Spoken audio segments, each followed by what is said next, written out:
ಒಂದು ವಿಚಾರ ಈ ಸಂದರ್ಭದಲ್ಲಿ ಹೇಳಲಿಕ್ಕೆ ಬಯಸ್ತೇನೆ.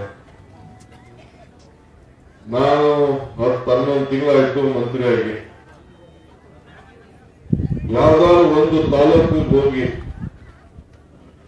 100 ಕೋಟಿ ರೂಪಾಯಿ ವೆಚ್ಚದ ಕಾಮಗಾರಿಯನ್ನ ಪ್ರಾರಂಭ ಮಾಡುವಂತದ್ದು ಯಾವ್ದಾದ್ರು ಇತ್ತು ಅಂದ್ರೆ ಇದು ಬಂಗಾರಪೇಟೆಯಿಂದ ಪ್ರಾರಂಭ ಮಾಡಿದ್ದೇವೆ.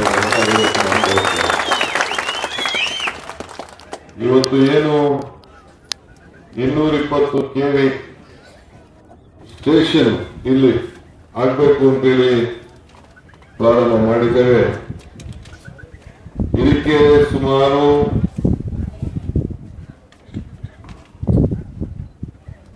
75 ಕೋಟಿ ಜಮೀನಲ್ಲಿ ಸ್ಟೇಷನ್ ಆಗ್ತದೆ.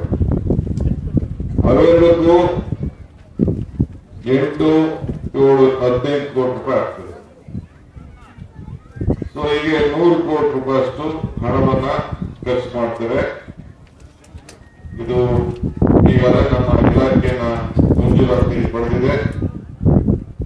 ಸದ್ಯದಲ್ಲೇ ಯಾರು ಕೆಲಸ ಮಾಡಬೇಕು ಅನ್ನೋದು ತೀರ್ಮಾನ ಮಾಡಬೇಕಾಗಿದೆ. ಇದನ್ನ ಶೀಘ್ರದಲ್ಲೇ ಕೆಲಸ ಪ್ರಾರಂಭ ಮಾಡಲಿಕ್ಕೆ ನಾವೆಲ್ಲ ಕಾರ್ಯಕ್ರಮವನ್ನ ರೂಪಿಸ್ತೇವೆ.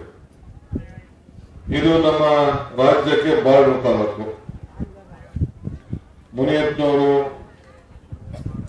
ನಾರಾಯಣಸ್ವಾಮಿಯವರು ಎಲ್ಲ ನಮ್ಮ ಮುಖಂಡರು ಇಲ್ಲಿ ಹೆಚ್ಚಿಗೆ ಉದ್ಯೋಗ ಸೃಷ್ಟಿ ಮಾಡಿಸ್ಬೇಕು.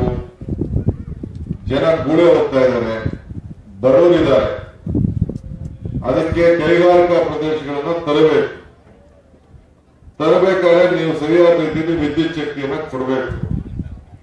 ಇದನ್ನ ಗಮನದಲ್ಲಿಟ್ಕೊಂಡು ಇವತ್ತು ಈ 220 KV ಸ್ಟೇಷನ್ ಅನ್ನ ಸುಮಾರು 75-80 ಕೋಟಿ ರೂಪಾಯಿ ವೆಚ್ಚದ ಸ್ಟೇಷನ್ ಅನ್ನ ಇಲ್ಲಿ ಸಮರ್ಪಕವಾಗಿ ವಿದ್ಯುತ್ ಶಕ್ತಿಯನ್ನ ಕೊಡಬೇಕು ಅಂತ ಹೇಳಿ ಇವತ್ತು ಇಲ್ಲಿ ಪ್ರಾರಂಭವನ್ನ ನಾವು ಮಾಡ್ತಾ ಇದ್ದೇವೆ. ನಮ್ಮ ರಾಜ್ಯದಲ್ಲಿ ಕೈಗಾರಿಕಾ ಪ್ರದೇಶಕ್ಕೆ, ಕಮರ್ಷಿಯಲ್, ಇಂಡಸ್ಟ್ರಿಯಲ್ಗೆ ನಾನು ಎಲ್ಲ ರಾಜ್ಯದವರು ಕೂಡ ಬೇಕಾದ್ರೆ ನಾನು ಆಹ್ವಾನ ಮಾಡಲಿಕ್ಕೆ ಬದ್ಧನಾಗಿದ್ದೇನೆ. ಇಲ್ಲಿ ಸಮರ್ಪಕವಾಗಿ ತಮಿಳುನಾಡಿನ, ಆಂಧ್ರಕ್ಕಿನ ಈ ರಾಜ್ಯದಲ್ಲಿ ಉತ್ತಮವಾದಂತಹ ವಿದ್ಯುತ್ ಶಕ್ತಿಯನ್ನು ಕೊಟ್ಟು ಕೈಗಾರಿಕಾ ಪ್ರದೇಶಗಳಿಗೆ ಉತ್ತೇಜನ ಕೊಟ್ಟು ಉದ್ಯೋಗಗಳನ್ನ ಸೃಷ್ಟಿ ಮಾಡುವಂತ ಕೆಲಸವನ್ನ